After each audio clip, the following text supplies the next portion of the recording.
Fala pessoal, tudo bem? Na semana passada nós começamos uma mensagem em Jonas capítulo 1, falando a respeito do chamado desse profeta, falando justamente sobre o propósito que seria a ida de Jonas até a cidade de Nínive. Bastava apenas ele obedecer. A obediência, ela é uma decisão. Eu vou repetir. A obediência, ela é uma decisão. Você pode simplesmente obedecer e avançar naquilo que é o propósito do seu chamado, ou simplesmente desobedecer, simplesmente não querer prosseguir com aquilo que é o seu envio e o seu chamado. E nós aprendemos na semana passada que Jonas, sendo chamado por Deus para fazer algo realmente relevante, algo muito grande na cidade de Nínive, ele tentou fugir da presença de Deus. Eu vou repetir, ele tentou fugir da presença de Deus. Essa palavra de hoje é para que você tome uma decisão definitiva, para que você pare de fugir do seu chamado, do seu propósito, daquilo que de fato o Senhor separou você para fazer. O texto que nós lemos na semana passada nos mostrou que Jonas chegou a um outro porto e comprou uma passagem para um outro lugar. Ao invés de seguir caminho para o propósito, para a cidade de Nínive, ele decidiu ir para Tarsis. E à medida que ele avançava e a tempestade aumentava, e nós abordamos bastante isso no vídeo anterior, e eu sugiro que você procure ou aqui no Instagram ou no Facebook, @nossoaprisco, você vai assistir a mensagem da semana passada e ver cada uma das abordagens. Mas uma das coisas que eu frisei muito na leitura da semana passada foi no convite do capitão do barco para que Jonas saísse de dentro do porão. E eu quero lembrar você, porão é um lugar de coisas guardadas, coisas esquecidas, coisas que não servem para utilizar em alguns momentos, coisas que nós já até esquecemos que estavam guardadas no porão. Eu, por exemplo, tenho um sótão na minha casa que me lembra muito esse porão, porque eu tenho bons livros que eu já li, mas estão esquecidos lá no sótão. Eu tenho alguns utensílios que eu utilizava na minha casa, mas estão guardados no sótão, ou melhor, estão esquecidos no sótão. Essa semana a gente teve um problema na internet, eu tive que subir até o sótão para verificar a fiação junto com o técnico da empresa que estava fazendo a verificação. E quando eu subi, era um pouco de tarde, e eu comecei a ver várias coisas do sótão que eu podia estar fazendo uso, eu podia estar utilizando atualmente, mas eu havia esquecido essas coisas lá no sótão. Quando Jonas está no porão daquele barco, ele havia se esquecido do principal, do chamado dele. Ele havia se esquecido que para a cidade que ele seria enviado, haviam milhares de pessoas desesperadas por uma transformação. Mas o profeta, aquele a quem Deus queria usar, não havia chegado lá, porque decidiu desobedecer. Eu torno a te dizer, querido, a obediência é uma decisão. Você pode simplesmente tomar a decisão certeira de fazer a vontade de Deus, sabe? De realmente fazer aquilo pelo qual você foi chamado. E essa decisão, ela é sua. Por mais que eu queira que você exerça o seu ministério, que você exerça o seu dom, eu não vou conseguir. Talvez eu consiga convencê-la, convencer a todos vocês que me assistem a exercerem o que vocês foram chamados para fazer durante um tempo. Mas quem de fato ativa isso na sua vida é o Espírito Santo. Mas você precisa sair do porão. Quando eu saio do porão, a decisão de servir ao meu propósito se torna evidente. E você precisa ter isso claro na sua mente, sabe? No seu coração. Um desejo incomum Um desejo que seja mais forte do desejo de ficar no porão. É quando eu saio do porão e decido servir o meu propósito. Cara, isso é muito importante. Servir ao propósito é quando você se torna útil na obra de Deus. Não é simplesmente fazer alguma coisa para a igreja. É se tornar a igreja em movimento. Escute isso. Não é fazer alguma coisa para a igreja. É se tornar a igreja em movimento. É se movimentar no propósito. É exatamente esse o desejo de Deus para Jonas. É que ele se movimentasse no propósito. Imagina você que aquela cidade de Nínive existiam cerca de 120 mil pessoas que estavam esperando a voz profética. Cerca de 120 mil pessoas que estavam esperando que alguém cumprisse o propósito pelo qual foi chamado. Imagina você que se Deus não fosse bondoso, misericordioso, sabe? Se Deus não fosse esse paizão que Ele é, imagina que essas 120 mil pessoas, elas iam estar perdidas e elas iam ser destruídas por tudo aquilo que estavam praticando naquela temporada. Mas Deus precisou realinhar um desobediente. Cara, se tem uma coisa que nós não podemos nos tornar, é desobediente. E acharmos que somos capazes de fugir da presença de Deus. Sabe o que eu acho interessante? Quando a gente começa a ler o capítulo 1 de Jonas, e a gente começa a ver quando ele sai do porão, e ele começa a ser indagado por cada um daqueles marinheiros sobre quem ele era, sobre o que ele fazia, qual era o povo dele, quem era o Deus dele. E à medida que Jonas começa a testemunhar que ele era profeta, que, sabe, ele foi chamado por Deus, que ele tinha uma raiz de um povo que servia a um Deus que era vivo. Quando ele começa a declarar tudo isso, os marinheiros que estão no barco ficam atônitos, na verdade desesperados. Você sabe por quê? Porque eles conheciam os feitos do Deus vivo de Israel. E eles sabiam que aquela situação poderia penalizá-los de forma terrível por causa da desobediência de Jonas. Querido, um desobediente pode trazer uma tempestade sobre a tua vida. Ou melhor, quando você desobedece, você pode gerar uma tempestade sobre todas as pessoas que estão ao teu redor.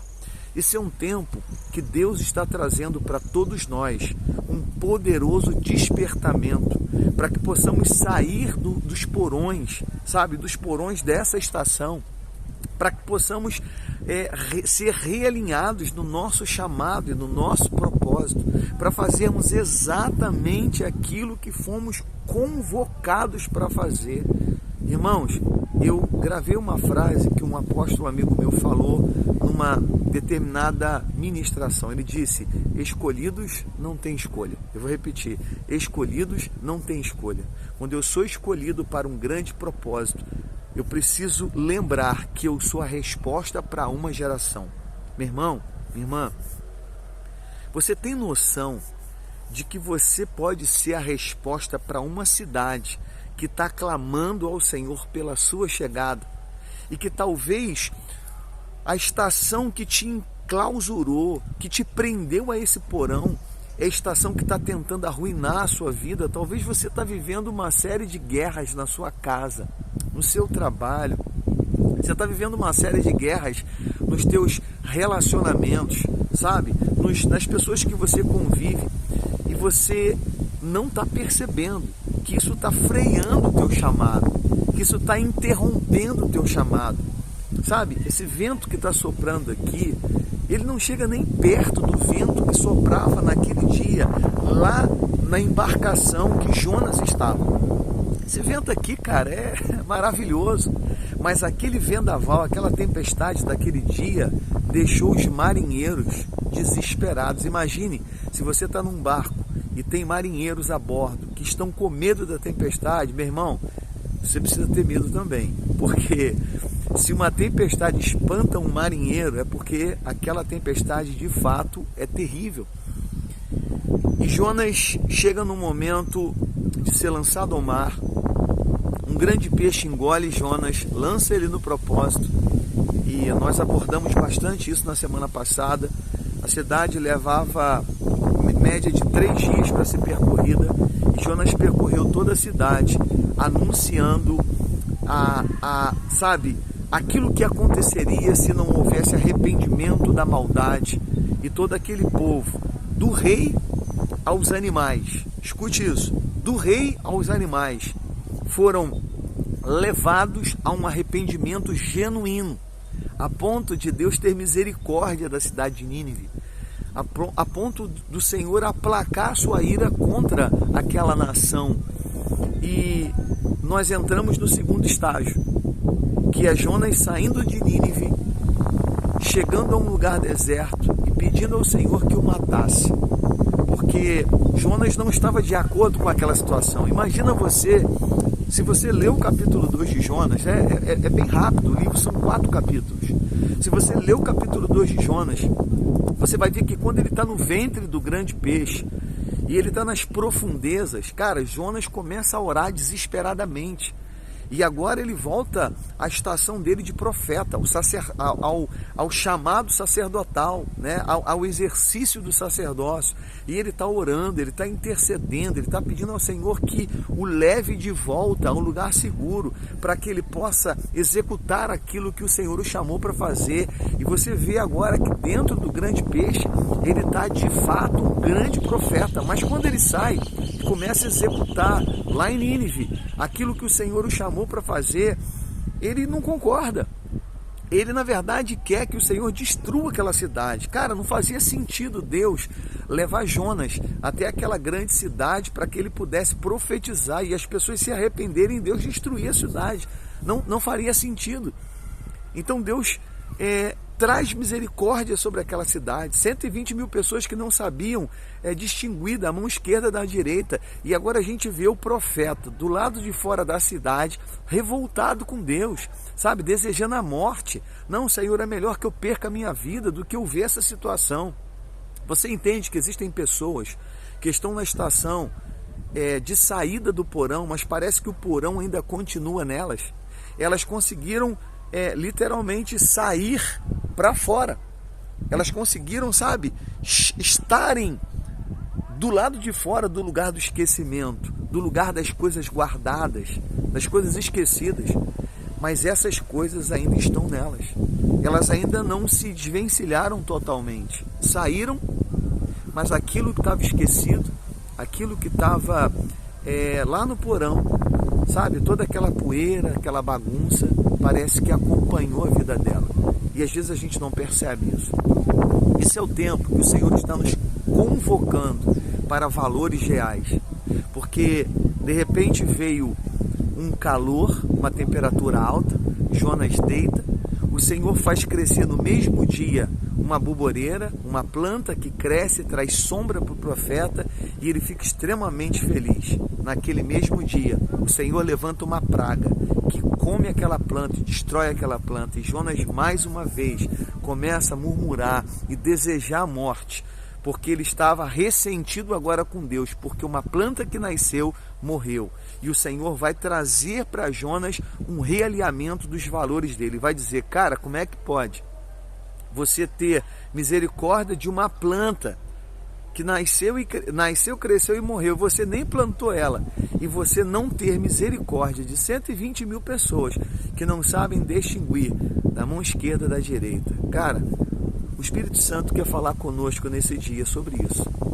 Chegou o tempo da gente reavaliar os nossos valores, naquilo que de fato a gente está colocando, sabe, energia, naquilo que de fato a gente está colocando pressão para acontecer. Se nós fomos chamados para algo, a gente precisa de uma vez por todas sair desse porão e exercer isso que fomos chamados para exercer. Esse é o tempo de sairmos dos porões. Esse é o tempo de profetizarmos às gerações. Deus chamou cada um de nós para uma área diferente, para um ministério diferente. Deus nos chamou e nos vocacionou para que a gente possa avançar. Esse é o tempo. Eu gostaria que você compartilhasse essa mensagem com alguém que precisa sair do porão, com alguém que precisa obedecer e tomar a decisão de exercer o seu ministério. Eu queria orar com você. Pai, em nome de Jesus, eu oro para que esses irmãos que nos assistem nesse dia possam ser abençoados com essa mensagem e possam compartilhar da obediência, saindo dos porões e fazendo aquilo que o Senhor quer que elas façam. Senhor, cria em nós o hábito de servirmos ao Senhor com excelência, para que possamos fazer a Tua vontade, em nome de Jesus. Amém e amém. Querido, beijo no coração, Deus te abençoe. Aos domingos, 17 horas, aqui na página Instagram, Facebook, @NossoAprisco, nós compartilhamos uma mensagem com você. Essa é uma plataforma apostólica que está alcançando pastores, igrejas, líderes. É tempo de exercermos uma saúde emocional, que possamos tocar em pessoas e elas possam sair desses porões de doenças psíquicas, emocionais, e elas possam servir o propósito. Deus te abençoe. Não esquece de compartilhar essa mensagem. Segue a gente aqui, @NossoAprisco, Instagram, Facebook, YouTube também. Deus abençoe e até a próxima. Tchau, tchau.